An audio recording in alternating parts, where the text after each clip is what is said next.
Online businesses want to keep more of their online income, but wherever you go, you will find all the little fees keep cropping up.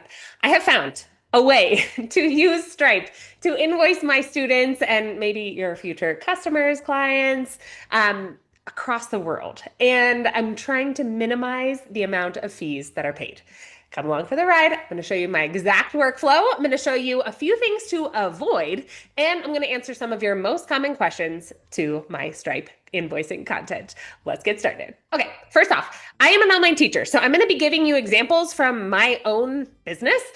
If you can translate that to yours, fantastic. If you can't, and you're like, how can I make this work for mine? Just leave a comment below. I read every comment. I would be happy to get back to you on it and give you some suggestions. But what I'm going to show you today is my exact workflow for how to invoice my students who live across the world. Some of them live in the Western Hemisphere. Some of them live in the Eastern Hemisphere. And if any of you have clients in the Eastern Hemisphere, you know that can be a little tricky. Many of them want to pay using WeChat Pay, and Stripe is one of the few online payment platforms that allows WeChat Pay to come through as an approved payment method. Okay. And the fee is actually pretty small. So let's go ahead and hop over to Stripe and I will show you what that looks like.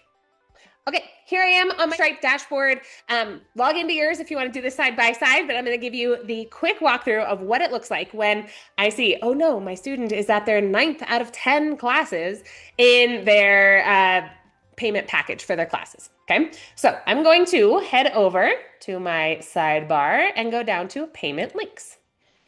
Okay, once I have these payment links, you can see that I've got all these created, right? And these have been for students over the years, right? Sometimes I will deactivate them. Sometimes there's an error and I need to deactivate them. So you'll see a few different ones on here, but the idea is that with a payment link for a student that I already have. So let's choose one of my students. We'll go down to Benny and Coco. We'll click on there and we got the link right up here. If I just want to bloop, get that out real quick, I would click this little copy link button and put that where it needs to go. But I always do my due diligence and check it. So I am checking a few different things here. The first is the amount. So when I want to double check that everything is correct, I'm going to go ahead and click on that. And then I always put a little description in here.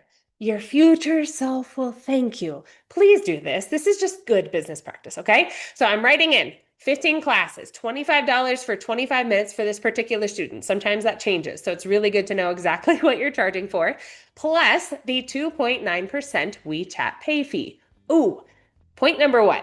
WeChat Pay, especially for those of you who are invoicing people in China in particular, who want to pay with WeChat Pay, this is really important. So I'm including that fee in there.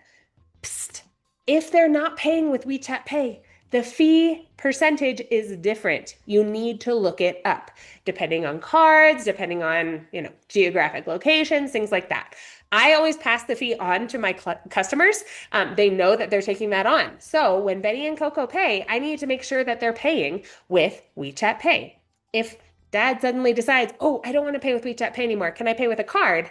I need to adjust the percentage that I'm going to add on to their, base class cost amount. Does that make sense? So make sure that you're giving them the appropriate amount of fee that needs to be applied. Okay, so we're going to go back. I'm going to keep scrolling down. Payment methods, card and WeChat Pay. If I give them both options, they could use each option, whichever option they want. So remember, if he chooses to pay with a card, there's going to be a different fee associated. And who's going to get bear the brunt of that? It's me. So make sure you take off the option to pay with a card. Here's how. Go to Manage, Default, scroll down to Payment Methods and see how cards is enabled. I'm going to go over here to the 3 dots, View Details, and I will turn off. Bloop. Turn off cards. Okay, cards is disabled. Now, what is enabled? What is the only thing they can pay with? There it is. It's WeChat Pay. Okay, so the idea that we can kind of figure out what we want to include, what we don't want to include. Sometimes I've had families say, "Oh, yes, I will pay with WeChat Pay," and then they see a card as an option. My bad for including it, for enabling it. That is something we need to be on top of. So if you don't want to end up out a few dollars more, right? It's not a huge deal, but it is part of your bottom line. You need to take care. All right, so let's go back. Go to our payment links. Let's double check that all is well with Benny and Coco. All right. So I'm scrolling down. I've got my payment methods. We're back to WeChat Pay. We've got the correct amount. And I'm going to look at my preview here over on the right side. This is what my customers will see. Now, as you'll see, I've got my brand, my logo. I've got my color palette. Yes, you can add in your hex codes, and no, it doesn't cost any more. They're going to see the amount. They're going to see the payment methods that they have available to them, XYZ. So let's take a look at how to do that, just in case you'd like to adjust anything on there. So as you can see, I'm adding in some of my options. I can change the way this page looks. And branding is where we're going. Okay, so as you can see, under branding, I've got my logo, I've got an icon if I want it, I've got my brand color. Again, these are just my hex codes. So if you are a Canva person or something else that you use to develop your marketing materials, you can always find that in the color wheel. The hex codes are right there. Just copy paste it in, and you can change it up. You can also add in your own domain for checkout.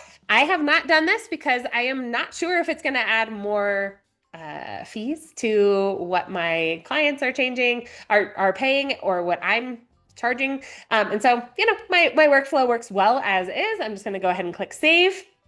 And then we're going to head back to this payment link. It's time to send this to my customer. All right, Benny and Coco, here we go. And everything looks good. This is what they see. And we're set. All right, fantastic. So I'm going to copy this and I'm just going to email it to them. This particular family loves email. They use it well. A lot of families in China, they typically don't use a lot of email for business stuff. And so there we go. I usually send it via email, just let them know. If they are not an email family and I know that about them, I'll send it via WeChat.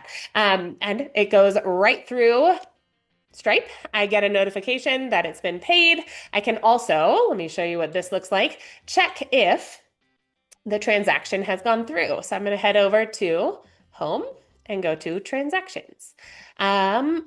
I haven't had a payment today, but again, I'm going to block all this out, but I can see that these people have paid recently. I can see if something went wrong. I can try to help if they're having trouble with something, but this is an important one. Every Sunday night or Monday morning, I get a payout. So for example, today is Tuesday. This was deposited yesterday.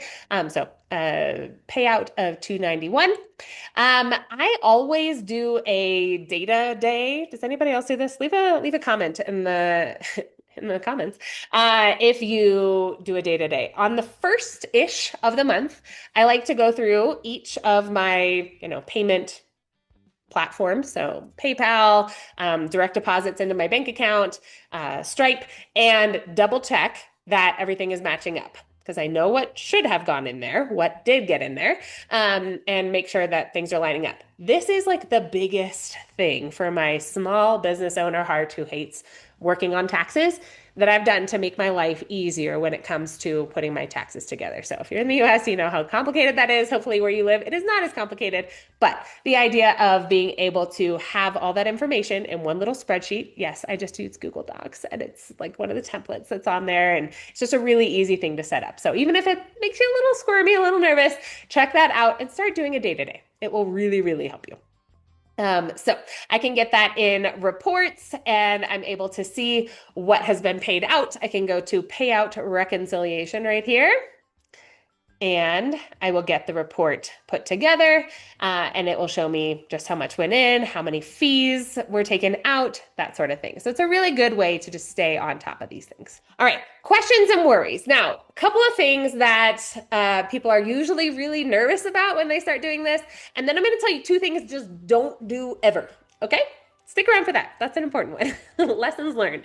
But here are some of the biggest questions that come up with this. Number one is, can I just do like an ongoing thing? Sure, but you're going to pay more in fees. Okay, so make sure that when you're using the payment links, everything is well documented. Like I said, I write down how much I'm charging for each class, how many are in the package, what fees people are taking on. Maybe I've struck a deal with somebody that I'll take on the fee if they pay for a bigger amount of classes at once. So you can kind of finagle these types of things to close the deal, but that's up to you, right? But just make sure it gets written down.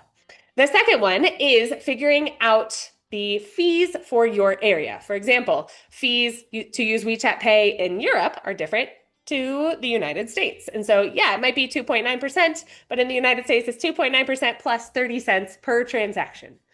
What the heck? Right? I don't even factor in the 30 cents, but it is one of those things that I just need to know that that's going to be taken out as well. So do your homework. This changes. So make sure you're doing your homework. You know exactly what is being charged for your area and where the payee is. And that way everybody's kind of getting what they expect to get. All right. Let's go on to these two things that you should never do. The first one is refunds. Okay. Now, this kind of goes back to your policies. So if you're an online teacher like me, or if you're a service provider of some sort where you're not providing some sort of product where, sure, it could be defective and you need to give a refund, that sort of thing. I'm more talking about like the service provider area where I don't provide refunds. They can transfer their balance to someone else, something like that. But I learned this the hard way. It looked like something wasn't working. A payment method wasn't working. So I refunded the person, and it was some exorbitant, like it was like $15 fee for a refund. It was crazy. So double check if you really need to refund in the first place. And two, put into place policies that protect you as the business owner. Maybe it's, sure, an exchange for the same amount. So there's no money being transferred. It's just, sure, I might take on the burden of shipping one more thing, or might take a little bit more time to transfer the balance to another person, right, in terms of administrative work. But otherwise, please try to avoid refunds on Stripe. And the second one is that kind of payment with another payment method. I mentioned this before, but I once had those two payment options, credit card and WeChat Pay enabled. The parent said, oh yes, I understand. I will pay with WeChat Pay. The fee is calculated for WeChat Pay. Please use, oh, I was overabundantly clear, and yet they still paid with a card. And it came out to be like a $5 difference or something like that. It was not that big, but we just added that amount back onto their next payment package. Okay, so there are ways around this. Again, don't refund that whole thing that goes wrong. Just add it to the next one, and you're kind of shooing in the next package as well. You guys, best wishes in your small business endeavors. This is a fantastic tool, keeps costs down, allows people to pay in ways that they might not be able to pay on other websites, but do what you need to do and leave your questions below. I love talking about these small business kind of things that help our lives get easier as business owners. Whether you're a homeschool mom like me, who this business helps me be able to stay home and homeschool my own kids, or you've got something else going on, just receive this high five from me, a big hug wherever you're at in your business. I really hope it goes well for you, and I'm excited for you to use this tool. Leave your questions below. Let me know what's going on. If this was helpful, make sure you subscribe and give this video a like for more uber efficient tutorials and ways to keep your online business life running smoothly. You guys have a great day.